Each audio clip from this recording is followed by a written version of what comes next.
يأجوج ومأجوج.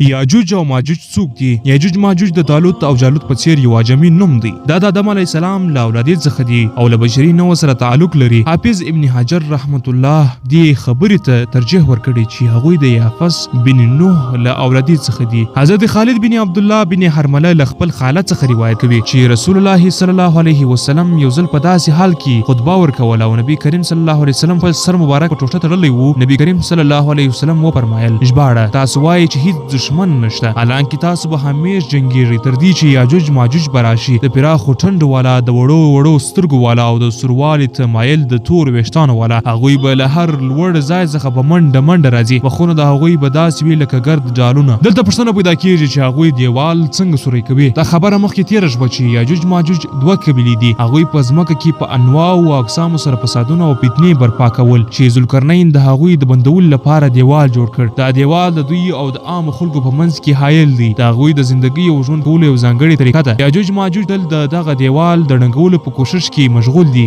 او په هغو کې د سوري کولو کوشش جاري ساتي. حضرت ابو هريره رضی الله عنه بیان کوي چې رسول الله صلی الله علیه وسلم د دغه غار په باره کې وفرمایل یاجوج ماجوج هر ورځ هغه سوري کوي. کله چې په هغه کې سوري کولو ته نږدې شي نو د هغو سردار مشر ووایي راځئ سبا به د دې په ماتولو کې بریالي شو. کله چې هغوی بیا راشي نو الله تعالی هغه له پخوا څخه هم ډیر مضبوط کړی وي. مګر کله چې د هغوی موده پوره شي او الله تعالی د خلکو لور ته د هغوی د رالېږلو اراده وکړي نو په دغه ورځ به د هغوی سردار ووایي راځئ انشاءالله سبا ته به یې سوری کړو. په دې ویلو سره به سبا دیوال په همغه حالت پاتې سوی وي او دوی به د دیوال په ړنګولو بریالي شي او په خلکو باندې به حملې شروع کړي. هغوی به د خلکو ټولې اوبه وڅښي، خلک به هغوی ویني او تښتي به. هغوی په خپل غشي د اسمان لور ته وار کړي او د هغوی غشي به په وینو لړلې بیرته واپس راشي. له دې حدیث څخه درې خبرې ثابتېږي. الله تعالی هغوی شپه او ورځ له کار کولو څخه منع کړي. که چیرته هغوی داسې وکړي نو ممکن ده چې هغوی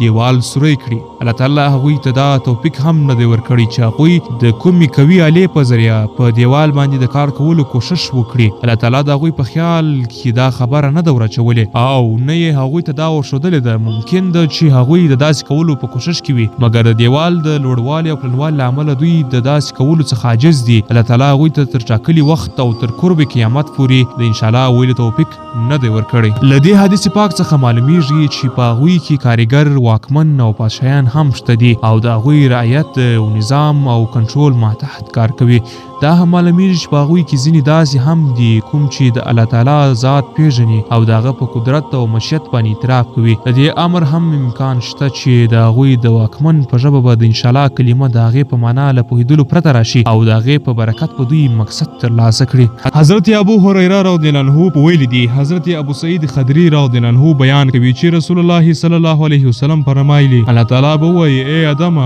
هغه به وایي ای الله زه حاضر یم ستا په اطاعت باندې قایم یم او ټول خیر او نیکي د ستا په لاسونو کې ده. الله تعالی به وایي د جهنم خلک سره جلا کړه. هغه به وایي یا الله د جهنميانو ډله کومه ده؟ الله تعالی جل جلاله به وایي په هر زرو کې 999 د هغه وخت چې د ویر او غم له امله به واړه سپینږیري شي او حمل لرونکي به حمل وغورځوي او ته به ووینې چې خلک به مدهوش وي سره له دې چې هغه به مدهوش نه وي بلکې د الله تعالی عذاب ډیر سخت وي. صحابه کرام رضی الله عنهم عرض وکړ ای د الله رسوله په موږ کې هغه یو څوک دی؟ رسول الله صلی الله علیه وسلم وفرمایل خوشاله اوسئ په تاسو کې یو سړی دی پاتې نور یو کم زر ټول له یاجوج ماجوج څخه دی. بیا نبی کریم صلی الله علیه وسلم وفرمایل په هغه ذات قسم د کوم په لاسونو کې چې زما روح دی زه له الله تعالی څخه امید لرم چې تاسو به د جنتیانو د ټول شمیر یو برخه یاست. موږ خوشاله شو او په لوړ اواز سره مو ویل الله اکبر. بیا نبی کریم صلی الله علیه وسلم وفرمایل زه امید لرم چې تاسو به د جنتیانو یو لویه برخه یاست. موږ خوشاله شو او په لوړ اواز سره مو ویل الله اکبر. بیا نبی کریم صلی الله علیه وسلم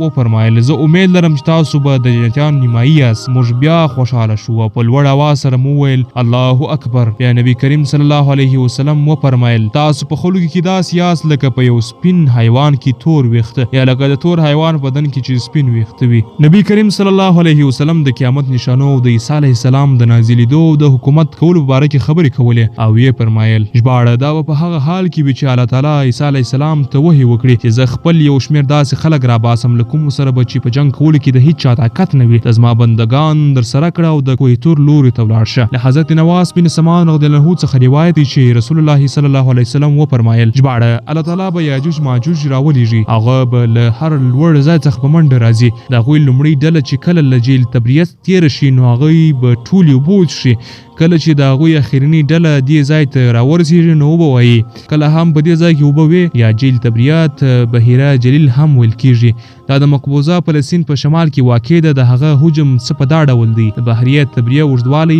23 کیلومتره او تر ټولو ډیر کموالی یې 14 کیلومتره دی د هغه ژوروالی هم له 440 مترو نه زیات نه دی دا د سمندر له سطحې څخه 210 متر لاندې واقع ده. د دې وروسته نبی کریم صلی الله علیه وسلم وویل بیا به یاجوج ماجوج زی جبل خمر ته به ورسېږي اوس هغه وایي موږ به ځمکه کې اوسېدونکي قتل کړو راځئ موږ په اسمانو کې هم اوسېدونکي ووژنو هغه به خپل غشي د اسمان لور ته وولي او الله تعالی به د هغوی غشي په وینو سور بیرته واپس کړي. د الله تعالی نبی عیسی علیه السلام به له خپلو ملګرو سره محاصره کړي حتی چې د غوایي سر به هم د هغوی لپاره ډیر قیمتي وي لکه نن ورځ چې په تاسو کې چاته 100 دیناره ورکړی شي بیا به عیسی علیه السلام او د هغه ملګري د الله تعالی لور ته متوجه شي او الله تعالی به د یاجوج ماجوج په غاړه یو چنجی مسلط کړي د کوم له عمله به چې هغوی ټول په آن واحد کې مړه شي بیا به د الله تعالی نبی عیسی علیه السلام او د هغه ملګري غره څخه ځمکې ته راکوز شي نو په ځمکه کې به د یوه بالغ ځای هم داسې نه وي کوم چې د هغوی په چربي او بدبویي متعفن نه وي. حضرت عیسی علیه السلام او د هغه ملګري به د الله تعالی لور ته متوجه شي او الله تعالی به داسې مرغان راولېږي د کومو غاړې به چې د اوښانو د غاړو په څیر وي هغوی به دا جسدونه پورته کړي او هلته به یې وغورځوي چیرته چې د الله تعالی خوښه وي بیا به الله تعالی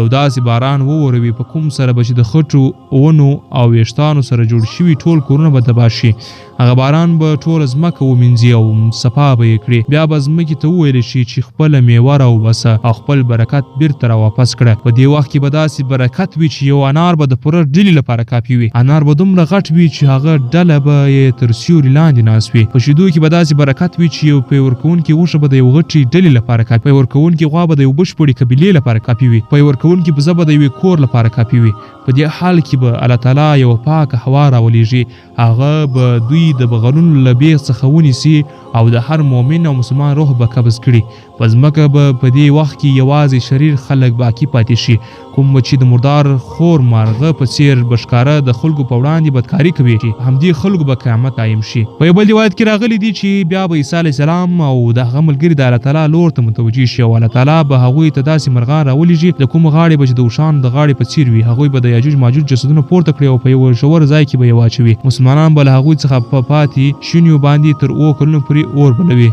له حضرت عبدالله بن مسعود رضی الله عنه څخه روایت دی په کوم شپه چې رسول الله صلی الله علیه وسلم معراج کاوه هغه صلی الله علیه وسلم له ابراهیم موسی او عیسی علیه السلام سره ولیدل نو هغوی د قیامت ذکر وکړ او ټول دا خبر د حضرت عیسی علیه السلام نور ته راوګرځوله هغه به دجال قتل کړي او بیا یې وویل چې خلک به د خپلو ښارونو او کورونو په لور راوګرځي چې له یاجوج ماجوج سره به مخ شي هغوی به له هر ځای څخه په منډه راځي له کومو اوبو سره چې تېرېږي هغه به څښي او خلاصوي به یې کوم شی چې ویني هغه به تباه کوي خلک به له ما څخه د دعا غوښتنه وکړي زه به له الله تعالی څخه دعا وغواړم نو الله تعالی به هغوی ټول هلاک کړي د هغوی جسدونه به په ځمکه باندې تعفن خپور کړي مسلمانان به بیا له ما څخه دعا غوښتنه وکړي زه به له الله تعالی څخه دعا وغواړم نو الله تعالی به له اسمان څخه باران ووروي باران به د هغوی جسدونه پورته کړي او په سمندر کې به یې وغورځوي. له حضرت ابو هريره رضی الله عنه څخه روایت دی چې رسول الله صلی الله علیه وسلم د یاجوج ماجوج په باره کې د خبرو کولو په وخت کې وفرمایل هغوی به په خلکو باندې راوځي او د خلکو ټولې به وڅښي خلک به له هغوی څخه وویریږي او وبه تښتي یاجوج ماجوج به خپل غشي د اسمان لور ته ولي نو هغوی به په وینو رنګ واپس بیرته راشي هغوی به وایي موږ په ځمکه کې اوسېدونکي هم برلاسي شو او په اسمان کې په اوسېدونکي هم د خپل قوت او عظمت له امله غالب راغلو الله تعالی به د هغوی په غاړه باندې یو شنجی مسلط کړي په کوم سره به چې هغوی ټول هلاک شي په د هغه ذات قسم د کوم په قبضه کې چې د محمد صلی الله علیه وسلم روح دی د ځمکې ځناوران به د هغوی د غوښو په خوړلو ماړه شي مزي او تازه بشي.